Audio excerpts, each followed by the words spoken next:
My childhood best friend was a maple tree. My memories of her have started to change. Have you ever recalled a memory differently from when you remembered it before?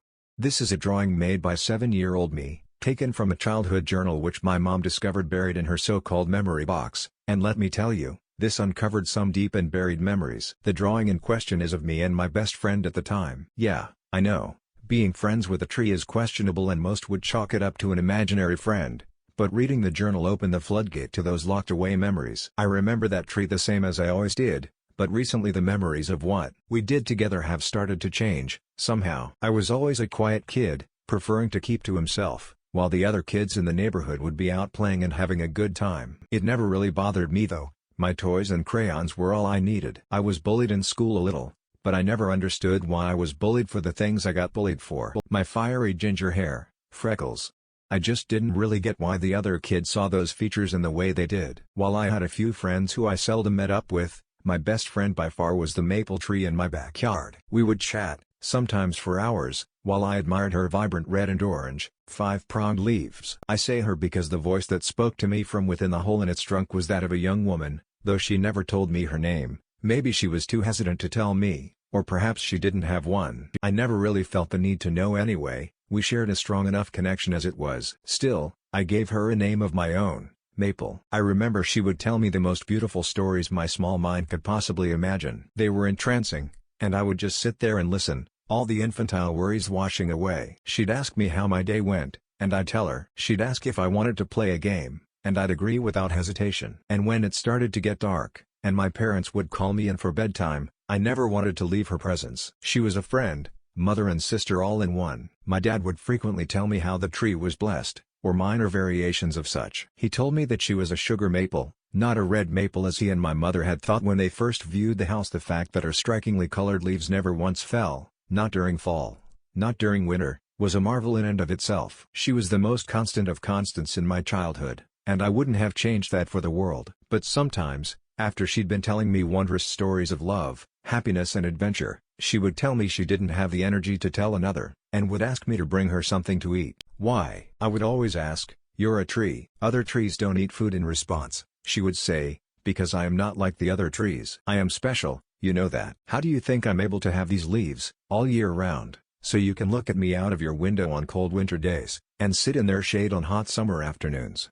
Who was I to question it? She was right. I was grateful for her constant presence, one of my 3 cornerstones along with my parents. So, without her telling me what to bring, I'd go and fetch fruit, honey, berries, birdseed, you name it, and feed it to her, into the hole in her trunk. I distinctly remember that after I fed her, she would tell the most beautiful stories of all. So beautiful that without fail, my cheeks would be wet with tears of happiness throughout. It's too long ago to remember the stories in much detail, though I wish I could have, at least, before those memories started to change. I never knew why, but the town grew a subdued resentment from me and my family over time. Kids at school would avoid me, and neighbors would shun any attempt from my parents to make conversation. It hurt me, deep inside, but Maple always had a way to make all of it just go away. That's why when my parents told me we were moving house, I wailed and cried, tears of sorrow at the notion of never again being able to see my best friend in the whole wide world. I doubted the new owners would let me go and talk to the tree in their garden. Even then, she soothed my soul,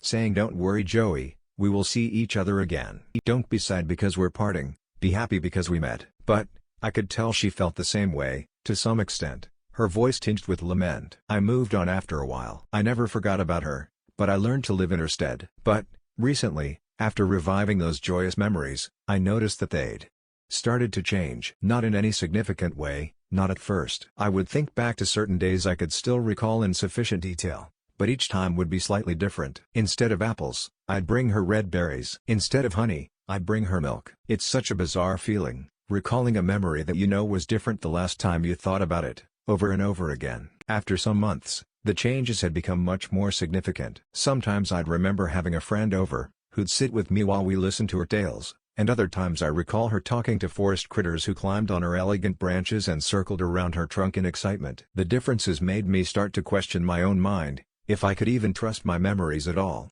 If the voice in the tree had even existed in the first place. This feeling never really left me, and it reached a point where it interfered with my daily life, phasing out in the middle of conversations, forgetting grocery items and things I needed to do during the day. So, I decided I would drive back to my childhood home in hopes to reconcile my memories, using the 3-day holiday I had reserved from work. My beat-up Chevy was as reliable as always during the 8-hour drive to reunite with my long-lost friend, or to instead learn that it was indeed my imagination. My hopes were dampened when I finally passed the town's welcome sign, age made apparent by the partial covering of green stains and cracked paint. The place wasn't abandoned, but it may as well have been. Many houses I passed appeared to be derelict, unused for years, birthing a somber dread in my gut. Thank the stars for SatNav. I honestly don't think I would have been able to find my old house with how unrecognizable the town had become. But I made it without a wrong turn, and immediately recognized my street halfway through turning onto it. The sight of my abandoned childhood home stirred an emotion in me I didn't know existed. Rotten woodwork framed its features, and its sturdy window panels gave me the impression of a dead body, eyes glazed over. No longer could I see into the heart of what I once knew, standing in front of this overgrown grave of memories past. The door was locked tight, as was the side door to the garden. This dilemma was easily solved by a bit of strained climbing, though. I walked down the house side alley with morbid anticipation of what I would see when I emerged into the yard. Already I could see the terrible state of it, brambles and nettles exploding from the earth and swallowing up those plants unfortunate enough to be in their way. I came round the corner and was temporarily relieved upon not seeing the withered husk I'd expected. The tree was still alive, but it looked tired, old, starved. The sight of its frail branches and its beige and yellow leaves tainted those childhood memories with a bitter sorrow. Yet, despite its wizened state, I couldn't help but still admire its beauty. I worked my way around the hostile thorns and spiteful nettles, and was surprised to emerge into a relatively clear area around the maple. I took out my phone and snapped a picture of it in its entirety, then put it away and made my way over. To my disappointment, nothing I did helped me to correct my ever-changing memories. I stared up at the leaves, felt the bark, smelled the aura.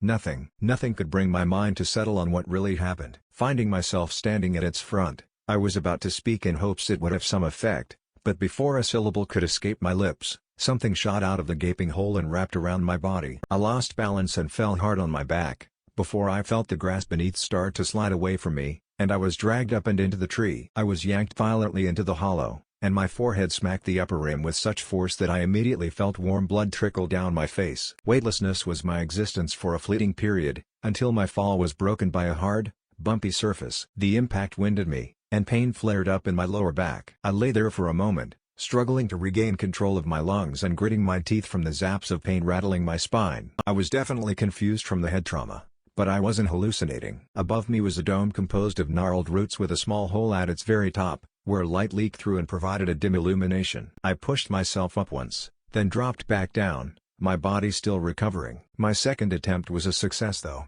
and I scrambled to find my phone. Luckily, it was still in my pocket, but the screen had splintered apart in one corner so that the electronics were exposed. I fumbled with it clumsily until I opened the toolbar and found the flashlight. I switched it on, and looked up at my surroundings. I almost dropped the phone and cracked it even further when a dry skull stared back at me, nestled on top of a heap of bones. I stumbled backward, only to land ass first in yet another totem of remains. I couldn't move. Utterly paralyzed in the most mind-numbing fear I had ever experienced. The skull that gazed vacantly down at me was a human skull. A small, mottled, human skull. It goes without saying I purged my stomach after absorbing the situation. I looked around frantically, for something that could help me get out of this hellhole, but all I saw were twisted roots, coiling and intertwining up the dome-shaped chamber. I'd say it was about 30 feet at least, and considering how the walls arched inward, there was no way I could climb up and into the opening at the top, especially in my current state. The sound of something sliding jolted me out of my investigation and I froze up. It took some time to determine which direction the noise came from,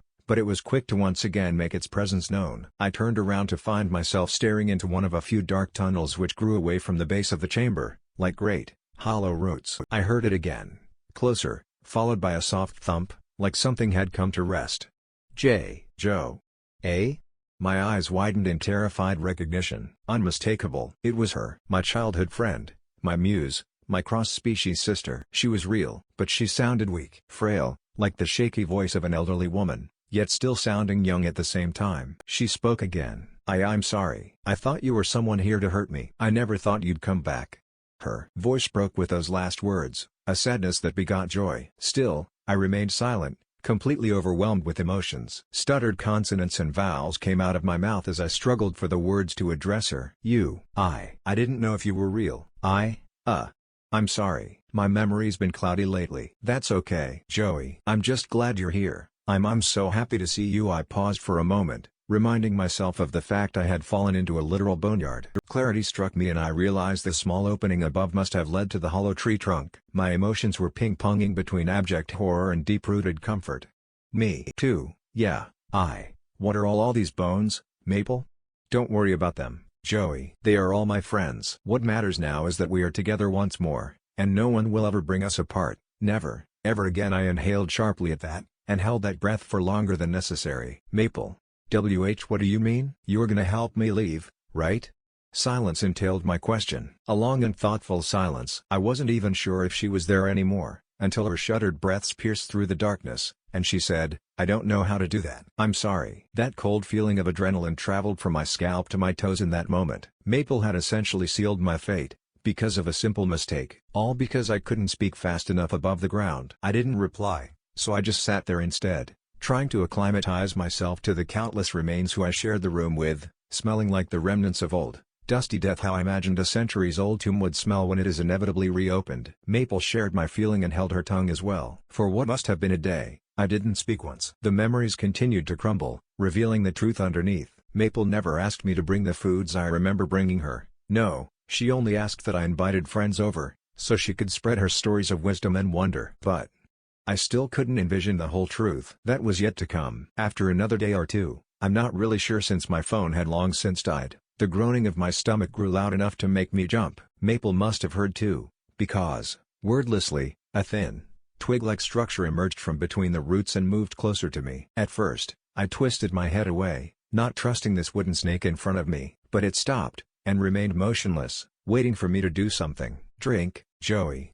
And so I did. What other choice did I have? I could have tried eating the fibrous bark, but I had a feeling that wouldn't sit so well with Maple. I brought my lips to the straw-like twig and began to suckle. The taste. God, I'd have rather gnawed off the dried remains of skin and flesh left on the bones down there, but each and every one was stripped perfectly clean. It tasted bitter, and it stuck to the roof of my mouth and the back of my throat. A revolting cocktail that tasted like turpentine, with a strong coppery flavor mixed in. "Don't you worry, little Joey. I'll take care of you as long as I live." She never told me any more stories. Perhaps she simply didn't have the energy, given that she was sharing some vital part of her with me, so that I wouldn't starve or die of dehydration. When it came time to relieve myself, I wasn't really sure what to do. I mean, I was inside Maple, so I didn't really feel comfortable at first. She didn't seem to mind when I took a piss though, seeing how quickly the liquid got absorbed by the roots. The only thing she asked was that if I needed a crap, to do it at the mouth of one of the root tunnels. I complied, but was a little shocked to see an appendage whip out from the darkness and steal away the steaming hot pile, followed by a disgusting squishing sound. That's how it went every time, so I got used to it after a while. She was too fast for me to make out many details, but the only way I can describe the things that sprung out of the darkness is like the dry and torn shed skin of a snake. Other than the bone cairns and roots, there wasn't much else to look at. There were some boulder-sized rocks that emerged slightly from underneath the floor, and some other smaller loose stones, but that was about it. After steeling myself, I explored the oversized stacks of remains,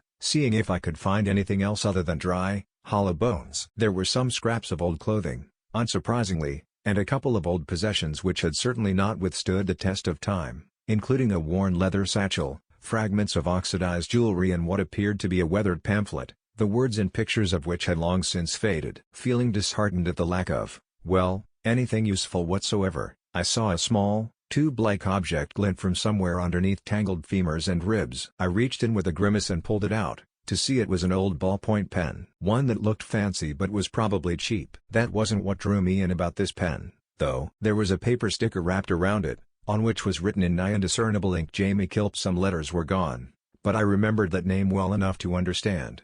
Jamie was one of my few real friends back then, helping me with homework when I couldn't understand the questions, among other things. I didn't bother thinking it over. I knew as soon as I saw that name. I knew that somewhere, under these cursed piles, laid my friend. Missing and despaired over, then forgotten. The whole time, he was under the grass of my yard, right beneath where Maple and I talked with such joy and compassion. And with the physical discovery, came the cognitive. It came back to me so clearly, it was as if that was how I'd always remembered it. Visions of Jamie's little body, hoisted up into the air, bones being stripped of flesh and blood by countless branch-like appendages. Marrow, scraped out from the insides of his bones, all while he was alive. Not even a droplet remained when Maple was finished, every last one sucked up into those little straws. Fear evolved into horrified anger, and I shouted, "What the fuck, Maple? You're a fucking monster. How could you do those things? What did you do to my memory?" She took a moment to respond, and said, "Joey, no curse words please. That wasn't very nice. You ate my friend. You please, listen, I must do these things so I can live. They become a part of me. In this way, they never truly die, because I will always remember them and cherish what they gave to me. I only gave you those memories to protect you." I already felt the churning in my stomach as she said that, and yet again a steaming jet of vomit erupted from my throat. That's why it had tasted coppery, masked by the bitter sap. "Why you? No, you. You made me eat what's left of all these people? As well as my own blood. Yes. I have nothing else to give you, Joey. Please understand I am no evil being. To feed you is to weaken myself, and shorten my life." I didn't bother to reply, and simply collapsed in a shaky mess of snot and tears. Disgust, hatred, utter misery. All my life consisted of now, would be drinking a vile mixture of blood, flesh and sap, fueling a miserable existence motivated purely by that loathsome survival instinct. I rarely spoke with Maple after that, though she sometimes made attempts. I couldn't bear to even think about her. Without anything else to do, I took up doing the only thing I could to keep myself from going completely insane: carving. I used a small rock to smash and splinter the old bones on top of a boulder in the floor, then scraped them against the stone to sand and sharpen them. I never really thought I had the hand or eye for craftsmanship, but with nothing else to do, I compulsively carved, shaped and built various different tools and objects. I used fibrous, strand-like roots to bind them together, or to wrap around handles for an easier grip. I also used the sap fluid as glue, siphoning it into a broken cranium and allowing it to evaporate and become thicker and stickier. I turned a rib into a rudimentary knife, winding the fibers around its handle and sharpening it on the boulder. I used a small animal bone and a canine from what seemed to be the skull of a domestic cat, scraping out a divot and using the sap to glue the tooth inside, to make a smaller, scalpel-like blade. With these, I built sculptures. A pelvic bone turned into a butterfly, sporting finely carved patterns. Finger bones glued together as antlers, driven into the top of a skull, with teeth glued into its vacant eye sockets. Yet another skull, that of a child with an enlarged cranium, binding together vertebrae and attaching them to its underside to birth an octopus. Even attempted scrimshaw to an extent, though with bone instead of ivory, polishing shoulder blades with rags that were once clothes and pushing the sap into the fine etchings, scraping any away that dried on the surface. I'd carve my memories, in hopes it would prevent me losing them as the days, weeks, and months went by. As time passed, Maple seemed less and less able to just keep quiet, and her kind, loving demeanor faded too. Her voice, from the dark, would say things like, "Why did you have to leave me, Joseph? Did you want me to wither away?" Or, "I'm hungry. So hungry. It hurts." While her voice coming closer, louder, deeper. I was so scared. The one who I'd thought to be inseparable from as a kid had morphed into a depraved monster who couldn't or wouldn't even acknowledge the things they'd done. That is until one day, after likely months, maybe a year, time turned to a fluid in that place, I heard the most peculiar sounds. Something other than the coarse scraping of bone on rock, or Maple's sickly, wasting voice. It came from somewhere above me, loud crashes and thuds, rumbling and crunching. I had no idea what was going on, but simply hearing something else brought a hope I never thought was again possible. My senses heightened and adrenaline pumped through my muscles. Maybe Maple could sense this, I don't know, but she started sobbing then. Pained, subdued cries and hicks which occasionally gave way to less than human noises. "I love you, Joey. Please don't leave. Please, I don't want to die here all alone. Please, Joey." Still, I ignored her and set my ears to maximum awareness. There was definitely something going on above, but I couldn't make out anything distinct. And then, I heard a whirring, no, buzzing, much louder than the rest. I smelled something vaguely crude and oily, before the sound suddenly grew much louder, and clouds of sawdust poured down onto my head. At the same time, I heard Maple. No, I wouldn't have referred to her as that anymore, because the most unholy shriek echoed throughout the dark tunnels around me, screams of anguished pain and desperate pleas. Even in imitation, a human voice box couldn't produce those sounds. The voice made me realize what I had to do, and I shouted at the top of my lungs, "Help! Help me! I'm down here, fuck, please help me!" Light poured in from the top of the chamber as a loud splintering vibrated throughout the roots, followed by a booming thud from above. The voice spat, screamed and howled unrelentingly, as I stared up through the hole above. Sawdust coated my eyeballs, but I didn't care, because peering down at me from above were the helmeted heads of two men. "Holy shit, don't worry son, we're gonna get you out of there. Mac,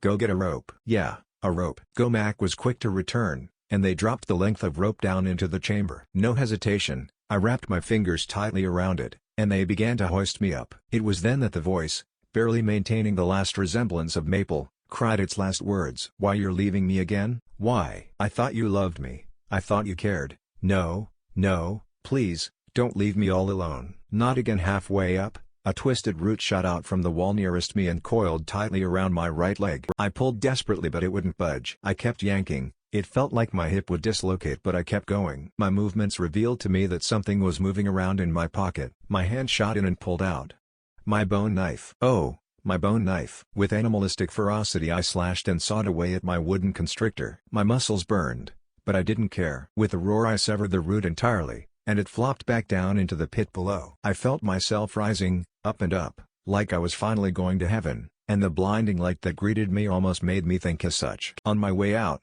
I witnessed the chamber shrivel and rot away, dirt pouring in and filling the chamber like a tipped hourglass. The appendages of that awful thing finally started to reveal themselves, shedding the cloak of dark, but I didn't want to know. I never want to know. All I saw was shredded, translucent skin, and organic, jutting spikes, leaking an orange fluid from where they sprung. My retinas burned, and it took a good minute or two for them to adjust and allow me to see anything other than dazzling whiteness. I made out vague silhouettes above, crowding around me, and the only other thing I can recall are the words, "Burn it, burn it, burn it," unaware they were my own. Then, as the adrenaline lost its course, I blacked out from near total exhaustion. After what I later came to learn was a full 24 hours, my crusty eyelids slowly parted and the sleep fell away as dust. My mom was sitting in an armchair next to my hospital bed, and exploded in tears of relief and happiness when she saw me awake. My dad was on a business trip, but I was told he had dropped everything to fly back and see me. Apparently, I had been missing for 11 months, and since I hadn't told anyone of my plans to revisit my childhood home, there wasn't much of anything for the police to go on. I'd only been found because the neighborhood was commissioned to be torn down to make way for a new development, which the dying sugar maple would have obstructed. I was interviewed, and I told the truth for the most part, but I never told them about Maple, or the true nature of that tree. I said they'd find the skeletal remains of dozens of people and animals buried under the garden, but they didn't end up finding anything at all. The only evidence would have been my bone knife, which I had dropped on my way out. Coming up empty-handed, they brushed off my insistence as psychosis or delirium as a result of being trapped down there, isolated for so long. Maybe the bones are still there, just buried too deep. Or, maybe. No, I don't want to consider that. She's gone. I watched her die, but, just in case, if you ever come to learn of a red leaf tree which never loses a single leaf, stay well away from it. Cut it down and burn it, regardless of property laws. And don't ever allow yourself to be befriended by it.